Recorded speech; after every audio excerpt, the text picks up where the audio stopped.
नमस्कार साथीहरू है आज यो 2082 जेठ महिनाको 17 गतेको दिन एउटा चाहिँ निमाविको क्वेसनमा मेरो चाहिँ सेट नम्बर बी थियो।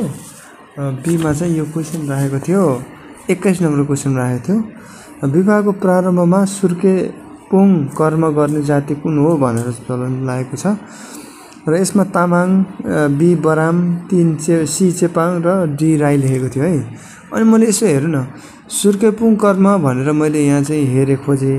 अनि सुरुमा के लेख्यो भन्दा यो चाहिँ शेर्पा समुदायको हो भनेर भन्यो के। यसमा चाहिँ सुरुमा यसको अर्थ भनेर भन्यो सुर्ती, बिडी, चुरोट, तमाकु आदि पिउनु, सर्को तानेर धुवा उडाउने भन्यो। त्यसपछि यो शब्दको धेरै अर्थ छन् भन्यो हैन। अनि त्यस कारणले यहाँ अन्तिममा चाहिँ सुर्केपुङ कर्मको शाब्दिक अर्थ हेर्दा धुवा तान्ने काम भनेर भन्यो हैन। त्यसैगरी यहाँ सुर्केपुङ परम्परा कसको भनेर मैले सोधेँ यसलाई। यो जेमिनीले दिएको उत्तर हो र सुर्केपुङ परम्परा शब्दले नेपाल का शेर्पा समुदायको एउटा महत्त्वपूर्ण धार्मिक सामाजिक प्रचलन जनाउँछ भनौँ। के हो त यो भन्दाखेरि यसमा चाहिँ शेर्पा समुदायले भन्ने लेखेको छ हेर्नुहोस् है साथीहरू। अनि यहाँ अप्सनमा हाम्रो शेर्पा समुदाय छैन।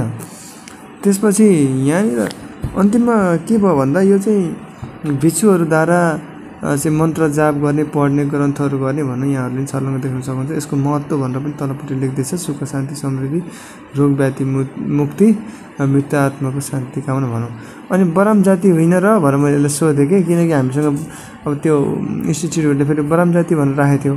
फेरि बाद लास्टमा चाहिँ तपाईले सही कुरा उठाउनु भयो भनेर भन्यो। कस्तो राम्रो उत्तर दियो कि बराम जातिमा पनि सुर्केपुङ भन्ने चलन छ तर यसको अर्थ शेर्पा समुदायमा जस्तो धार्मिक पाठ वा प्रार्थना भन्दा फरक छ भनेर भन्यो कि हेर्नुहोस् त। अनि यसमा चाहिँ ठ्याक्कै त्यही कुरा ल्यायो कि बराम समुदायमा सुर्केपुङ भनेको विवाहको प्रस्ताव लिएर केटा पक्षले केटीको घर जाँदा लगिने रक्सी वा त्यस सम्बन्धी एउटा परम्परागत चलनलाई बुझाउँछ भन्यो कि।